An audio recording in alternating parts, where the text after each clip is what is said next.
त्याकडे गेला.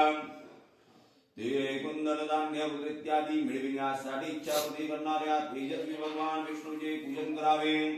ब्राह्मणांना, इष्टमित्रांना, नातेवाईकांना या आनंदामध्ये सहभागी करावे. पूजनाच्या वेळी सव्वा या प्रमाणामध्ये गावात रवा, तूप, साखर, दूध वगैरे यांचा तयार केलेला प्रसाद भक्ती देवाला अर्पण करावा. गव्हाचा रवा नव्या तांदळाचा रवा घ्यावा. साखरेच्या भावी गुळ वापरावा. आपटेष्ट पूजनोत्तर कथा ऐकावी. ब्राह्मणाला दक्षिणा द्यावी. ब्राह्मणानंतर सर्वांनी भोजन करावे. रात्री नृत्य, गीत, भजन इत्यादी सांस्कृतिक कार्यक्रम करून जागरण करावे. त्यानंतर उत्तर पूजन करावे. असे व्रत एखाद्या देवालयात करावे, घरी देखील करावे. भगवंताचे स्मरण करीत घरी जावे. स्कंद पुराण श्री सत्यनारायण व्रत कथेचा हा पहिला अध्याय समाप्त झाला. श्री सत्यनारायण महाराज की जय. एक चमचा पाणी ताटात सोडायचं. थोड्या अक्षरावरती देवाला दरिद्र ब्राह्मण राजा भूक व धान्य आपण भिक्षा मागण्यासाठी निमित्त असे. आशा देखील ब्राह्मणाला भगवान विष्णू पाहिले. भगवंताने वृद्ध ब्राह्मणाच्या रूपामध्ये त्या ब्राह्मणाला विचारले, ब्राह्मणा तू दुःखी कष्ट का वाटत असतो? हे ब्राह्मणा तुझे दुःख जाणून घेण्याची मला इच्छा आहे. ते कोणतं ब्राह्मण म्हणाला, दारिद्र्याने गाजलेला मी भिक्षा देण्याच्या निमित्ताने निघत असतो. माझे दारिद्र्य नाही सोडण्यासाठी भूदेवा काही उपाय असेल तर मला सांगावे, मी ऐकू इच्छितो. यानंतर ते व्रत कसे करावे संपूर्ण माहिती विचारून घेतली व आनंदित मनाने आपल्या नगराकडे गेला. नगराकडे गेला. आज भिक्षा मागून जे द्रव्य मिळेल त्या भगवंताचे साहित्य गती करून भगवंताचे पूजन करणं असा आपला मनोदय त्याने व्यक्त केला. त्या दिवशी त्याला खूप भिक्षा द्रव्य मिळाले. त्याने त्या द्रव्याच्या साह्याने पूजेची तयारी केली. आपटेष्ट मित्रांना बोलाविले व मनवावे. श्री सत्यनारायणाचे पूजन केले व श्री सत्यनारायणाच्या प्रसादाने या पृथ्वीवरील सर्व सुखांचा उपभोग घेऊन शेवटी मोक्षपदाला पोहोचला. स्कंद पुराण श्री सत्यनारायण व्रत कथेचा हा दुसरा अध्याय समाप्त झाला. श्री सत्यनारायण महाराज की जय. सांगता या व्रताविषयी कथा सांगतो. सत्यवाशन धार्मिक प्रवृत्ती त्याचप्रमाणे नित्यंदाने ब्राह्मणाला संतुष्ट करत होते. याची पत्नी देखील पतिव्रता सुस्वरूपवदृशीला नावाला साजे शेषित होती. एकदा तो राजा पत्नीसह नदी तीरावर श्री सत्यदेवाचे पूजन करत होता. इतक्यात व्यापारासाठी परिगावी निघालेला साधू नावाचा वाणी त्या ठिकाणी आला. आपली नौका नदी किनारी नागरून राजा जावाला. तेव्हा राजा कोणते तरी व्रत करीत पाहिले.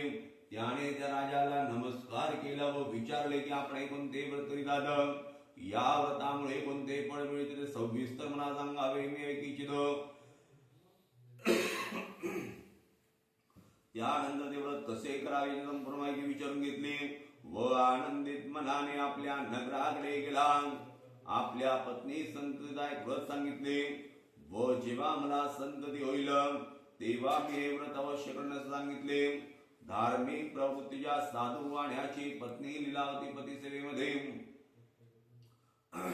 आनंदित असताना गर्भवती झाली. 10व्या महिन्यात ती प्रसूतीने एका कन्येला जन्म दिला.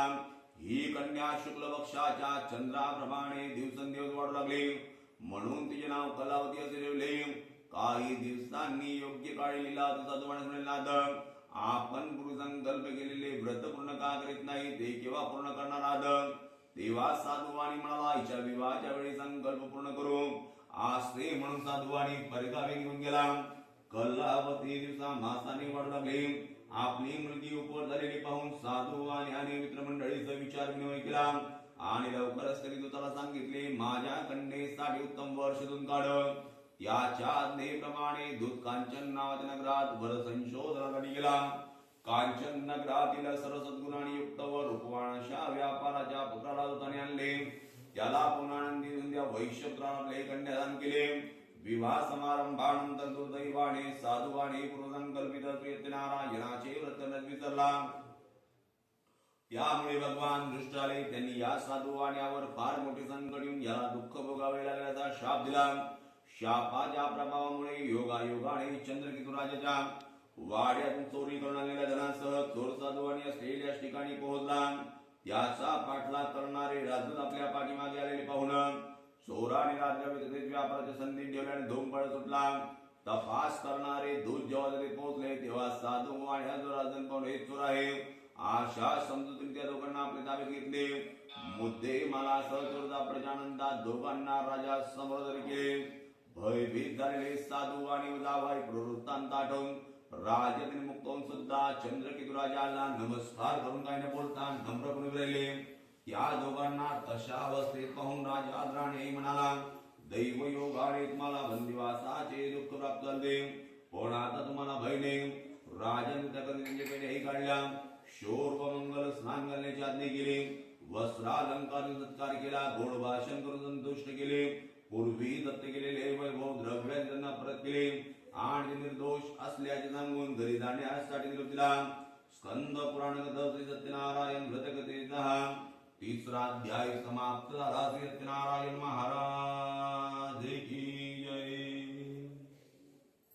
व्रताविषयी गेली कथा सांगतो ती निमित्तायका फार पूर्वी चंद्रकेतू राजाच्या वाड्यातून ते दोष मुक्त झाले. अंडा प्रत्येक प्रवास निर्विघ्न व्हावा म्हणून त्याने ब्राह्मणास दक्षिणा देऊन स्वगृहाकडे प्रयाण केले. आपल्या घराकडे प्रयाण केले. आपले घर लांबडीने पाहिले, जावयांनाही दाखविले. आपल्या धनाचा रक्षण करणारा दूत निरोप देण्यासाठी घरी पाठवला. दूत साधुवाण्याच्या घरी गेला. लीलावतीची विणून भरपूर द्रव्यासह जावयासह साधुवाणी नगरास समीप आलेला आहे असे आनंददायक वृत्त त्याने सांगितले. ते ऐकून साधुवाण्याची पत्नी लीलावती आपल्या मुलीस पूजा कराव्यास सांगून मी पुढे जात आहे, तूही पूजा करून दोघांच्या भेटीला ये असे सांगून स्वतः पती व जावई यांना भेटण्यासाठी गेले. मातेच्या आज्ञेवरून कलावतीने पूजन केले व पती भेटीसाठी नौकेत धावत गेली. प्रसाद न घेतल्यामुळे भगवंत रागाविले व जरी जावायस असणारी साधुवाण्याची नौका पाण्यामध्ये बुडविली. आपल्या पतीची भेट न झाल्यामुळे कलावती अतिशय दुःखित झाली व मूर्छा येऊन जमिनीवर पडली. कोणत्या देवाच्या अवकृपेमुळे नौका व जावई अचानक बुडाले हे समजणे शक्य आहे. श्री सत्यनारायणाची महात्माज्ञे आहे असे बोलून लीलावती आपल्या अतिशय दुःख करू लागली. नावाडी निर्मूळ झाले. यानंतर साधुवाण्याने सर्वांना एकत्र बोलाविले. धन व जावयास नौका पुन्हा प्राप्त झाले. तुम्ही पुन्हा सत्यदेवाचे पूजन करणं असा आपला मनोदय त्याने व्यक्त केला. व्यक्त केला. वारंवार सत्यदेवाचे स्मरण करण्यात मस्तक होऊन तो शरण गेला. तेव्हा दीननाथ भक्तवत्सल सत्यदेवाने गणगंभीर आवाजाने सांगितले की साधुवाण्या, कलावतीने माझे पूजन केले परंतु प्रसाद ग्रहण न करता पती भेटीसाठी नौकेत धावत गेली. प्रसाद न घेतल्यामुळे भगवंत रागाविले व त्यांनी जावयास असणारी साधुवाणीची नौका पाण्यामध्ये बुडविली. आपल्या पतीची भेट न झाल्यामुळे कलावती अतिशय दुःखित झाली व मूर्छा येऊन जमिनीवर पडली. कोणत्या देवाच्या अवकृपेमुळे नौका व जावई अचानक बुडाले समजणे शक्य आहे. श्री सत्यनारायणाचे महात्मा अज्ञाय आहे असे बोललेला त्या प्रेष्ठांचा अतिशय दुःख करू लागले. नावाडी निर्मूळ झाले. यानंतर साधुवाण्याने सर्वांना एकत्र बोलाविले. धन व जावयास नौका पुन्हा प्राप्त झाली. तुम्ही पुन्हा श्री सत्यदेवाचे पूजन करणं असा आपला मनोदय त्याने व्यक्त केला. वारंवार सत्यदेवाचे स्मरण करण्यात मस्तक होऊन तो शरण गेला.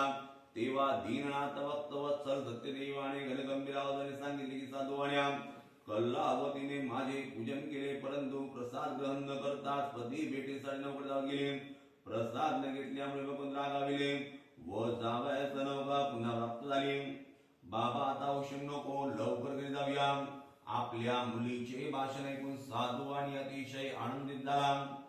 याने आपल्या बंधुवर्गासह श्री सत्यनारायणाचे पूजन केले व या पृथ्वीवरील सर्व सुखांचा उपभोग घेऊन शेवटी मोक्षपदाला पोहोचला. स्कंद पुराण कथा श्री सत्यनारायण व्रतकथेचा हा 4था अध्याय समाप्त झाला. श्री सत्यनारायण महाराज की जय. या वृद्धाविषयांमध्ये कथा सांगोती निमित्तायका पार्वी अंगध्वजनाथ एक राजा होऊन गेला. तो प्रतिपालन करण्यासाठी अतितत्परता. एकदा तो राजा रंध्यात गेला आणि शिशुपावतांची शिकार केली. नंतर विश्रांतीसाठी ते एका वटवृक्षाच्या सावलीत आला. तिथे काही कुराग एकत्र जमून भक्तियुक्त मनाने भगवंताचे पूजन करीत असल्याचे राजाने पाहिले. राजाने पूजा पाहिली पण तो गर्वाने गेला नाही व नमस्कारही केला नाही. गोपालांनी मात्र राजा पुढे प्रसाद ठेवून तो ग्रहण करण्याची विनंती केली व परत श्रद्धेने प्रसाद भक्षण केला व संतुष्ट आले. प्रसाद भक्षण न केल्यामुळे राजा मात्र अतिशय दुःखित झाला. त्याचे 100 मुलगे धनधान्य व ऐश्वर्य नष्ट झाले. आपण श्री सत्यनारायणाच्या प्रसादाचा त्याग केला त्यामुळे घडले लक्ष झाले. ही लक्षात आले गोपालाने जेथे पूजन केले तेथे त्वरित उपस्थित झाला व त्याने गोपबांधवासह पुन्हा श्री सत्यनारायणाचे पूजन केले व श्री सत्यनारायणाच्या प्रसादाने या पृथ्वीवरील सर्व सुखांचा उपभोग घेऊन शेवटी मोक्षपदाला पोहोचला. या सत्यदेवाला गुणी काल गुणी सत्य गुणी ईश्वंत श्री सत्यनारायण या नावाने व्रत परिचित आहे.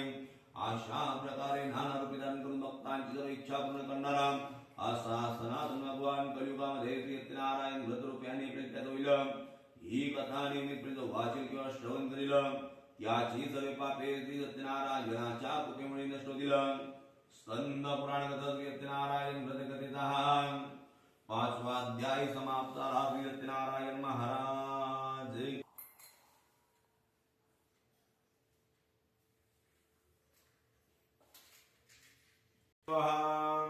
ओम प्राणाय स्वाहा मपानाय स्वाहा व्यानाय स्वाहा धानाय स्वाहा नवानाय स्वाहा ब्रह्मणे नमः.